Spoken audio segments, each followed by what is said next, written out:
En Sukkot hay muchos elementos que simbolizan la fiesta.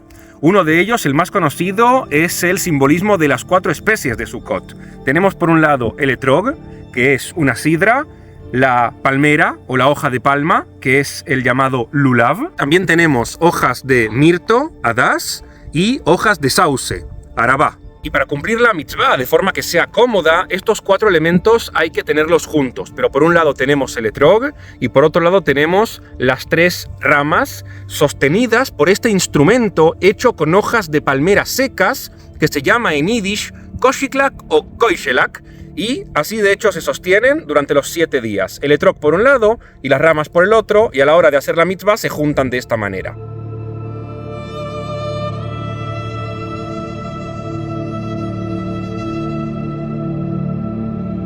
¿Todo esto de dónde sale? Por supuesto que es un mandamiento que se encuentra en la Torá escrita. Y en el libro de Levítico, capítulo 23, leemos: El primer día tomaréis para vosotros frutos de sidra, hojas de palma, ramas de mirto y de sauce del arroyo, y os regocijaréis ante el Eterno vuestro Dios durante 7 días. Hay una discusión en la Mishnah sobre cuántos elementos de cada una de estas 4 especies tenemos que sostener. Porque, por ejemplo, el etrog es 1, tenemos una sidra. Pero en cambio, podemos ver que las hojas de mirto son 3, las hojas de sauce son 2, y la hoja de palma vuelve a ser 1. ¿Por qué no hay solamente un elemento de cada una de las especies? ¿Por qué uno de uno, 2 del otro, 3 del otro? ¿Por qué esta cosa tan compleja? Hay una discusión en la Mishnah entre Rabí Ishmael, que dice que tiene que ser de esta manera, como lo hacemos hoy en día, y Rabí Akiva, que dice que no, que tiene que haber solo un elemento de cada una de las especies. Acuérdense de este dato porque va a ser relevante dentro de un rato.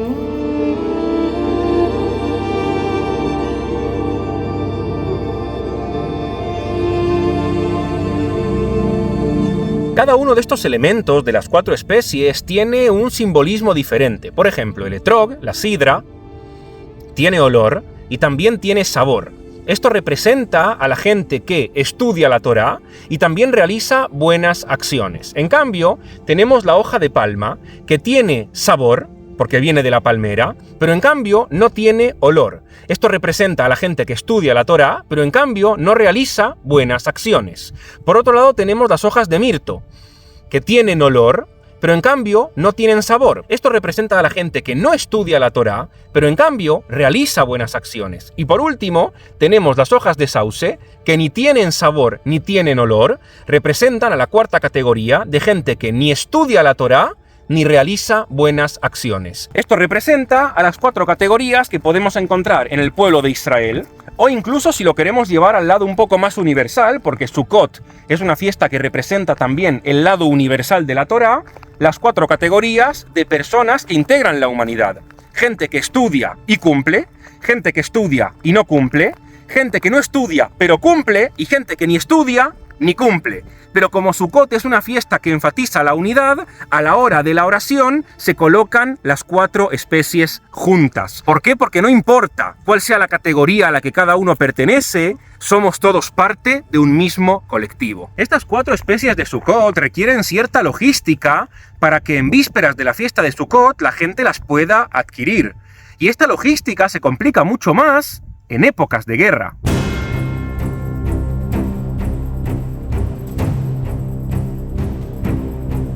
Estamos ahora mismo en un poblado de la zona de los Bajos de Judea de la época de la rebelión de Bar Kokhba. ¿Y por qué antes dije que esta logística de conseguir las 4 especies es más complicado cuando el pueblo de Israel está en guerra? Porque tenemos indicios de que hace 2000 años, entre el año 132 y el año 135, en la época en la que tiene lugar la rebelión de Bar Kokhba entre el pueblo judío y Roma, Bar Kokhba, que era el líder de la rebelión, se preocupaba de que a sus soldados les llegaran las 4 especies, incluso en medio de la guerra. A Yehudá, hijo de Menashe, te he enviado 2 burros para que envíes con ellos a 2 hombres en donde Jonatán, hijo de Baya, y Masbala, para que carguen y envíen al campamento contigo Lulavim y Etrogim, y tú envía a otros de tu parte para que traigan Adasim y Arabot, y prepáralos y envíalos al campamento, porque el ejército es numeroso. Que haya paz. Lulavim y Etrogim, Adasim y Arabot Son las 4 especies de Sukkot. Esto que acabo de leer es una carta enviada por Bar Kokhba, escrita de su mismo puño y letra, a la gente que está peleando en el frente, en el campo de batalla en contra de los romanos. Y miren de qué se preocupa Bar Kokhba. Se preocupa de que sus soldados, en Sukkot, puedan realizar el mandamiento de las 4 especies.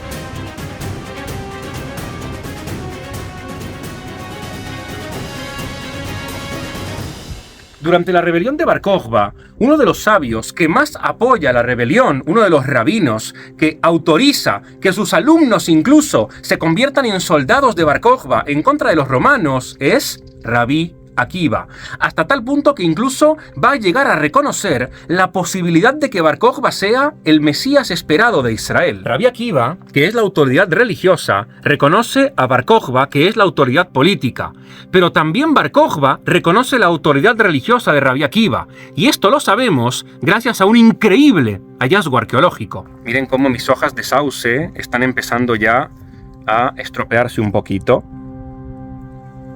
A veces cada tanto, incluso durante los 7 días de Sukkot, hay que ir cambiando sobre todo las hojas de sauce, las hojas de arabá, porque son las primeras en estropearse y todo esto tiene que estar siempre en el mejor estado posible.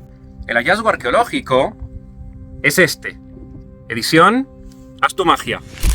Lo que podemos ver aquí es una moneda acuñada durante la época de la rebelión de Bar Kokhba. En esa moneda, por un lado, podemos ver la fachada de lo que parece ser el Templo de Jerusalén, representando ese anhelo que tenía la rebelión de conquistar Jerusalén, liberar Jerusalén y reconstruir el Templo de Jerusalén destruido en el año 70. Y del otro lado, podemos ver lo que parecen ser las 4 especies de Sukkot, los Arbat Aminim, que se utilizan durante la festividad de Sukkot. Y aquí es cuando se tienen que acordar de aquello que les conté al principio, de esa controversia que había en la época de la Mishnah entre Rabí Ishmael y Rabí Akiva. Acuérdense que Rabí Ishmael decía que había que tener una sidra, una hoja de palma, 2 ramas de sauce y 3 ramas de mirto. Y en cambio Rabí Akiva decía que no, que había que tener una de cada una. Si nos fijamos bien, en el símbolo de la moneda que representa las 4 especies de la época de Bar Kokhba, podemos ver que hay uno de cada especie. ¿Qué significa? Que así como Rabí Akiva reconoce el liderazgo de Bar Kokhba en temas militares y políticos, Bar Kokhba reconoce el liderazgo de Rabí Akiva en temas religiosos. Y por tanto, en la época de la rebelión de Bar Kokhba, vimos que Bar Kokhba se preocupa en que sus soldados tengan las 4 especies, pero la manera en cómo se realizaba este mandamiento era conforme al sistema de Rabí Akiva y no como se realiza hoy en día, que es conforme al sistema de Rabí Ishmael.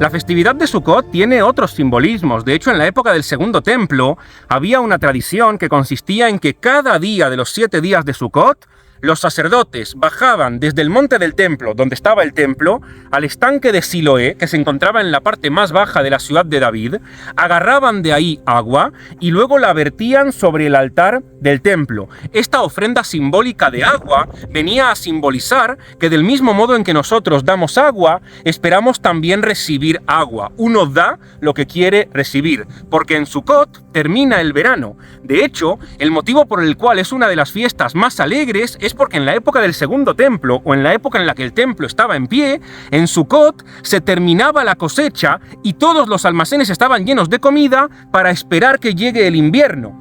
Y es por eso que en Sukkot comenzamos a pedir para que comience a llover. Si nosotros queremos que llueva, de manera simbólica lo que hacemos es una ofrenda de agua, para que del mismo modo que nosotros damos agua, recibamos también agua. Y esto pasaba en la época de Sukkot, cuando el templo se encontraba en pie. Antes me vieron con el libro de la Torá y ahora estoy con el Nuevo Testamento. Este ritual de la ofrenda del agua fue presenciado nada más y nada menos que por el mismísimo Jesús de Nazaret, en una de sus tantas peregrinaciones a la ciudad de Jerusalén. El último día, el más solemne de la fiesta, Jesús en pie gritó: «El que tenga sed, que venga a mí y beba. El que cree en mí, como dice la Escritura, de sus entrañas manarán ríos de agua viva». Claro, quizás el lector occidental que no está familiarizado con este ritual de la época del Segundo Templo que consistía en ofrecer agua, no entiende por qué Jesús en esta enseñanza utiliza el simbolismo y el paralelismo del agua. Miren lo que dice: el que tenga sed, que venga a mí y beba. De sus entrañas manarán ríos de agua viva. ¿Por qué utiliza el simbolismo del agua? Porque Jesús está presenciando un ritual de ofrenda del agua que tiene relación con esta festividad judía de Sukkot, en la que uno da lo que quiere recibir. Y ya para terminar, ya que estamos hablando de Sukkot y el simbolismo de Sukkot y tradiciones vinculadas a Sukkot, hay algunos que interpretan, sobre todo en el campo del estudio del Jesús histórico, que en realidad cuando Jesús entra a Jerusalén, entra en Sukkot. ¿Por qué? Porque hay un versículo que además se repite en varios evangelios en donde leemos que la gente de Jerusalén, cuando salen a recibir a Jesús, tienen ramas de árboles en sus manos. Algunos se han preguntado por qué motivo la gente estaría cargando ramas de árboles en sus manos si no es porque se trata de la festividad judía de Sukkot. Es decir, algunos han postulado que el motivo por el cual la gente tiene ramas en su mano es porque estaban cumpliendo el mandamiento de las 4 especies y por eso cuando salen a recibir a Jesús salen con lo que tienen en la mano, que es exactamente lo mismo que tengo yo ahora mismo en la mano. Por supuesto se trata solamente de una posibilidad y no significa que necesariamente haya tenido que ser así. Hay otras muchas ideas.